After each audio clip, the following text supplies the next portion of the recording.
ভারত ষড়যন্ত্রে লিপ্ত। Be careful guys, সবাই প্রস্তুতি নেন প্রতিবাদের জন্য। এই মুহূর্তে সবাই ভারতীয় কূটনীতিকদের পরিবার সরিয়ে নিচ্ছে ভারত, এরকম একটা খবর বাংলাদেশের মিডিয়ায় এসছে। এটা ইনফ্যাক্ট ভারতের মিডিয়ায় প্রথমে এসেছিল, সেটার বরাতে বাংলাদেশে প্রকাশিত হয়েছে। আসসালামু আলাইকুম ভিউয়ার্স, দেশ ও দেশের বাহির থেকে যারা আমার ভিডিওটি প্লে করেছেন জানাচ্ছি আন্তরিক শুভেচ্ছা অভিনন্দন। আশা করি সবাই ভালো আছেন, সুস্থ আছেন, আলহামদুলিল্লাহ। তো ভিউয়ার্স, আগামী ত্রয়োদশ জাতীয় সংসদ নির্বাচনকে কেন্দ্র করে উত্তপ্ত হয়ে পড়ছে বাংলাদেশের রাজনৈতিক প্রাঙ্গণ। ঠিক এমন মুহূর্তে ভারত থেকে দেওয়া হচ্ছে নানান ধরনের রেড সিগন্যাল। ভারতে বসেই স্বৈরশাসক শেখ হাসিনা বাংলাদেশকে আগামী নির্বাচন বানচাল করার জন্য নতুন এক ষড়যন্ত্রে মেতে উঠেছে। অটোমেটিক্যালি ভারতীয় র বা গোয়েন্দা এজেন্টকে বাংলাদেশের বিভিন্ন সেক্টরে তারা প্রতিস্থাপন করতে সফলও হয়েছেন বিএনপির মাধ্যমে। সর্বশেষ আগামী নির্বাচনকে কেন্দ্র করে ভারতীয় র কিভাবে বাংলাদেশকে বানচাল এবং অস্থিতিশীল করার জন্য, নির্বাচনে আওয়ামী লীগের কামব্যাকের পরিবেশ পরিস্থিতি করার জন্য কত ভয়ঙ্কর অ্যাকশনে যাচ্ছে, বিস্তারিত আপডেট জানবো রিপোর্টে। সো ভিডিওতে যাওয়ার আগে ছোট রিকোয়েস্ট করবো, যারা চ্যানেলটি সাবস্ক্রাইব করেননি সকল আপডেট সবার আগে জানতে অবশ্যই চ্যানেলটি সাবস্ক্রাইব করে পাশে রাখবেন। দর্শক আসনে স্ক্রিনে ভারত ষড়যন্ত্রে লিপ্ত। বি কেয়ারফুল গাইজ, সবাই প্রস্তুতি নেন প্রতিবাদের জন্য।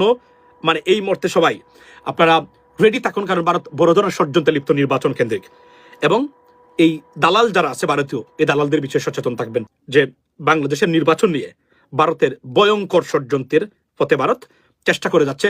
ঐক্যবদ্ধ থাকলে এই ষড়যন্ত্র মোকাবেলা করা সম্ভব। If not, will be in trouble. India, যে কথাটা আমি আজকে কয়েকদিন ধরে আপনাদের সামনে এখানে সোশ্যাল মিডিয়াতে আমি লাইভে যখন আসি আমি বলেছি আপনাদেরকে, মনে করে দেখবেন, খেয়াল করে দেখবেন। I told you, I mentioned it on so many occasions that India, that desperately trying to do something and making Bangladesh a bad look.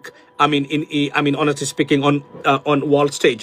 So নির্বাচন উপলক্ষে তারা বলছেন ভারত তাদের ডিপ্লোম্যাটিক কমপ্লিট মিশনস বলতে গেলে এক্সেপ্ট সাম হাই অফিসিয়ালস সবাইকে ভারতে আপনার ফিরিয়ে নিচ্ছে, উদ্যোগ করতেছে। তারা বলছে যে তারা ইলেকশন কেন্দ্রিক ঝামেলা এবং সিকিউরিটি রিজন এবং সিকিউরিটি কনসার্ন, আগামী ইলেকশন কেন্দ্রিক ঝামেলা হবে, কেওস হবে। এটার কারণে এটার একটা শানে নুজুল বা গুরুত্ব, ইম্পর্টেন্স আমি আপনাদের সামনে তুলে ধরতে চাই, because I've been watching it for a long time and I was expecting something from India pretty after soon, and this is what exactly they're doing every single day. আমি যারা এখানে আমাকে নিয়মিত দেখেন, আমি জানি না আপনাদের কারো মনে আছে কিনা, আমি 2 দিন আগে বলেছি, 3 দিন আগে বলেছি, 4 দিন আগে বলেছি যে Bharat desperately trying to dismantle something like that. ভাই, আপনি বিডিআর হত্যাকাণ্ড নিয়ে কথা বলেন তো কেন বললেন না? আমি আসছি, আমি অবশ্যই বলেছি, আপনারা তো দেখেন নাই। তারপরে আমি আপনার উত্তর দিব আপনাকে এটা। তো ঘটনা দেখেন কি ঘটেছে। রাকিন, তুমি তো আসো এখানে ঝামেলা করবে, আমি বলি নাই? আমি কিন্তু 2 দিন আগে বলেছি, 3 দিন আগে বলেছি, তোমার সাথে কথা হয়েছিল, তখন আমি বলেছি যে Bharat desperately they trying to do. এবং এটার ইন রিগার্ডস টু দ্যাট আমি আপনাদেরকে বলি, ভারতীয় বংশোদ্ভূত যত পলিটিশিয়ানস আছে অ্যারাউন্ড দ্য ওয়ার্ল্ড, আমেরিকা এবং গ্রেট ব্রিটেন, সব পার্টিকুলারলি মহিলারা অলরেডি বাংলাদেশের সিকিউরিটি কনসার্ন মাইনরিটি নিয়ে পোস্ট দিয়ে যাচ্ছে। একটু আগে ব্রিটিশ মেম্বার অফ পার্লামেন্ট আপনার শিবানী রাজা, উনার নাম, উনাকে একটা রিপ্লাই করে আসছে। উনার ব্রিটিশ মেম্বার অফ পার্লামেন্ট, কল্পনা করতে পারবেন না বাংলাদেশে নাকি মাইনরিটি নির্যাতন হচ্ছে, হিন্দুরা নির্যাতিত হচ্ছে। সারা সোশ্যাল মিডিয়া একদম সয়লাভ। আমি সরকারকে বলেছিলাম একটা ইন্টারন্যাশনাল প্রেস কনফারেন্স করে প্রত্যেকটা প্রতিষ্ঠানে, একদম হোয়াইট হাউস থেকে শুরু করে, স্টেট ডিপার্টমেন্ট থেকে শুরু করে, পেন্টাগন থেকে শুরু করে, ব্রিটিশ মেম্বার অফ পার্লামেন্ট থেকে শুরু করে, স্পিকার থেকে শুরু করে, প্রত্যেককে দেওয়া যে ভারতীয় প্রপাগান্ডা। এবং এটার এই চিন্তা চেতনার দ্বারে কাছে মনে হচ্ছে সরকার নাই। এটাই করতে হবে, কেননা বাংলাদেশকে ডিফেম করতেছে তার প্রতিদিন। ডিফেমে সাকসেসফুল হবে কিনা, অ্যাটলিস্ট কিছু মানুষ যারা ক্রস চেক করতে পারে না বা করতে ইচ্ছুক না, তাদের কাছে এটা গ্রিন ব্যাড সিগন্যাল যাচ্ছে, এ বিষয়ে কোনো সন্দেহ নাই। আমি আবারও বলছি, সরকারের এটা অনতি বিলম্বে করা দরকার এবং সরকারকে করার জন্য আমি বলছি। আমি শুধু এটা না, this is not the end of the story, this is the beginning of the story, or beginning of the Indian conspiracy or propaganda, misinformation, misleading stuff against Bangladesh. Because why? Because India is desperate. তারা মনে করতেছে যে, তারা মনে করেন এখন যে তাদের তাদের কথা শুনবে বা ভারত বাংলাদেশকে ভারতের হাতে তুলে দিবে এমন দালালরা হয়তো পাশ করবে না। তারা মনে করেন, এটা মনে করতেছেন, বা এখন তাদের বিপক্ষে রায় চলে যাবে। এজন্য দুটো কারণে ভারত এই কাজটা করতে পারে। আমি এটা আপনাদের সামনে তুলে দেবো। এটা আমার একান্তই ব্যক্তিগত মতামত নয়, একান্ত ব্যক্তিগত মতামত। আবার ইন্টারন্যাশনাল পার্সপেক্টিভে এবং তাদের উইল বা ইন্টেনশন, তাদের যে ক্রিমিনাল মাইন্ডস বা মানে ব্যাড ইন্টেনশন, সেটা আমি রিড করতে পারি। এবং আমি তাদের চলাফেরা ব্যবহার, এবং একটা জিনিস আমি বুঝি না, মানে অনেকে এখানে আসেন কথাবার্তা বলেন, আপনারা কি ভাই লেখাপড়া করেন নাই? আপনারা কিভাবে মনে করেন ভারত জামায়াতকে মেনে নেবে? It can not be happened.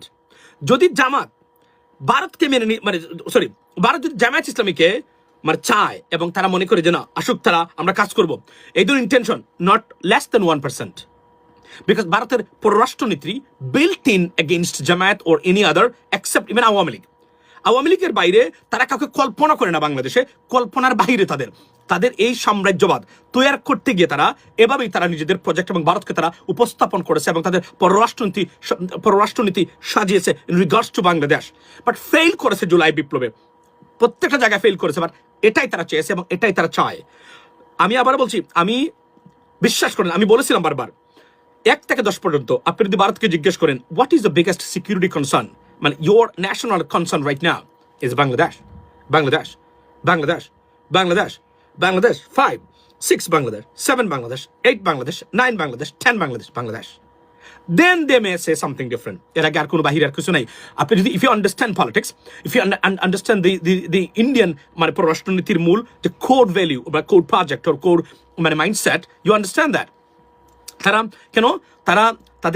তারা মনে করে যে বাংলাদেশে একটা ভারত বিরোধী সেন্টিমেন্ট তৈরি হয়েছে, এবং এই সেন্টিমেন্টে যদি এখন জামায়াত ক্ষমতায় যায় তাহলে যেটা হবে কি, তারা যে এই 17 বছর বা 54 বছরে যত ষড়যন্ত্র করেছে বাংলাদেশের বিরুদ্ধে সবকিছু এক্সপোজ হয়ে যাবে। এখন এক্সপোজ হলে কি হবে, তারা বুঝতে পারে, ধরেন এই সরকার মানে আসার পরেও মানে প্রশাসনে অনেক ভারতীয় দালাল থাকার কারণে ভারতের যে অনেক প্রপাগান্ডা আছে এবং অনেক প্রজেক্ট আছে যেগুলো এখন আমরা জানি না, এগুলো রয়ে গেছে গোপনে, ওগুলো ইচ্ছাকৃতভাবে অনেকে এটা প্রকাশ করতেছে না এই মুহূর্তে, এটাও প্রকাশ পাবে। প্রতিটা শব্দ বাই শব্দ উইল বি এক্সপোজড এবং গোপন থাকবে না কোনো কিছুই। দর্শক, স্ক্রিনে আমরা সে সম্পর্কে বিস্তারিত জানলাম। এই বিষয়ে আপনাদের মতামত কমেন্টে জানান, কেউ ভিডিওটি স্কিপ করবেন না। ভারতের নয়াদিল্লিতে আওয়ামী লীগের পূর্ণ সাংগঠনিক বৈঠকের পরপরই এবার বিবিসিতে সাক্ষাৎকারে সজীব অজিত জয় শেখ হাসিনার আগামী নির্বাচন এবং আগামীর রাজনীতির ভবিষ্যৎ নিয়ে ব্যাপক এক তথ্য প্রদান করেছেন, যেখানে বলেছেন যে শেখ হাসিনার রাজনৈতিক প্রেক্ষাপট থেকে অবসরে চলে যাচ্ছেন, নতুন মুখ হয়ে ক্ষমতার হাত ধরছেন সজীব অজিত জয়। আগামী নির্বাচনে কি তা বাস্তবায়িত? বিস্তারিত আর আপডেট রিপোর্টে। বাংলাদেশ থেকে ভারতীয় কূটনীতিকদের পরিবার সরিয়ে নিচ্ছে ভারত, এরকম একটা খবর বাংলাদেশের মিডিয়ায় এসছে। এটা ইনফ্যাক্ট ভারতের মিডিয়ায় প্রথম এসেছিল, সেটার বরাতে বাংলাদেশে প্রকাশিত হয়েছে। আমরা খুব হালকাভাবে এটা দেখা ঠিক হবে না। আমাদের সরকার উচিত হবে সতর্ক থাকা, এবং শুধু সরকার না, আমাদের রাজনৈতিক দলগুলো সতর্ক থাকা খুব জরুরি। নিউজটা আগে একটু দেখি কি বলা হচ্ছে। এখানে বলা হচ্ছে, বাংলাদেশ ভারতের হাইকমিশন ও সহকারী হাইকমিশনগুলোতে দায়িত্বরত কূটনীতিক ও অন্যান্য কর্মকর্তাদের পরিবারের সদস্যদের ফিরিয়ে নেওয়ার সিদ্ধান্ত নিয়েছে নয়াদিল্লি। বাংলাদেশের নিরাপত্তা পরিস্থিতি বিবেচনায় মঙ্গলবার এই সিদ্ধান্ত নেওয়া হয়েছে বলে সরকারি সূত্র জানিয়েছে। জাতীয় সংসদ নির্বাচনে কয়েক সপ্তাহ আগে এরকম একটা ব্যবস্থা তারা নিয়েছে বলা হচ্ছে। এটা নিরাপত্তা পরিস্থিতি বিবেচনায় সতর্কতামূলক ব্যবস্থা হিসেবে বলছে। মানে এখানে যেটা বলা হচ্ছে সেটা হলো, যারা অফিসার্স আছেন, যারা এমপ্লয়েড আছেন, সেই কাজগুলো ঠিকঠাক মতো চলবে, হাই কমিশন এবং ডেপুটি হাই কমিশনগুলো ঠিকঠাক মতো চলবে, এগুলোর ক্ষেত্রে কোনো কাটছাট করা হচ্ছে না। মানে পরিবারের সদস্যদের ফিরিয়ে নেওয়া হচ্ছে। কথাটা এইরকম, রিস্ক আছে, কিন্তু আবার এত রিস্ক না যে তাদের কর্মকর্তাদেরকে সরিয়ে নেবে, তারা রিস্ক কমানোর জন্য পরিবারের সদস্যদেরকে ফিরিয়ে নিচ্ছেন। আমরা ভারতের সাথে সাম্প্রতিক সময়ে আমাদের যে ধরনের অ্যাটিটিউড, যে ধরনের এনগেজমেন্ট, যে ধরনের রিয়াকশন, ভারতের এটাকে আমরা হয়তো পাত্তা দিতে চাইবো না, কিন্তু আমাদের মনে রাখতে হবে যে এই পদক্ষেপটাকে খুব হালকা করে যেন আমরা না দেখি। আমাদের মানে ভারত কি চাইছে আসলে বাংলাদেশের নির্বাচন প্রসঙ্গে? যে নির্বাচনটা হতে যাচ্ছে এটা ভারত পছন্দ করছে না, পছন্দ করার কোনো কারণ নেই, কারণ এই নির্বাচনে আওয়ামী লীগকে পার্টিসিপেট করতে দেয়া হচ্ছে না। সঙ্গত কারণেই যদিও এই আলাপ আমরা করেছি, যেভাবে এক্সিকিউটিভ ডিসিশনের কারণে আওয়ামী লীগ নির্বাচনে পার্টিসিপেট করতে পারছে না, এটা আমাদের জন্য ভালো হয়নি। খুব ভালো হতো যদি বিচারিক প্রক্রিয়ায় একটা সিদ্ধান্ত নিয়ে কাজটা করা যেত। যাই হোক, যেহেতু আওয়ামী লীগ পার্টিসিপেট করতে পারছে না, এটা পছন্দনীয় নয়, এবং ডক্টর ইউনূসের সরকারের তুলনায় একটা নির্বাচিত সরকারের সাথে হয়তো এনগেজ করতে সে বেটার ফিল করবে, কারণ ডক্টর ইউনূসের সাথে ভারতের সম্পর্ক খুব খারাপ হয়ে গেছে। কিন্তু আদতে বাংলাদেশে একটা স্থিতিশীল সরকার থাকুক, এটা ভারত চাইবার কথা না। স্থিতিশীল গণতান্ত্রিক সরকার থাকুক, এটা ভারতের চাইবার কথা না। কেন, আমি পরে বলছি।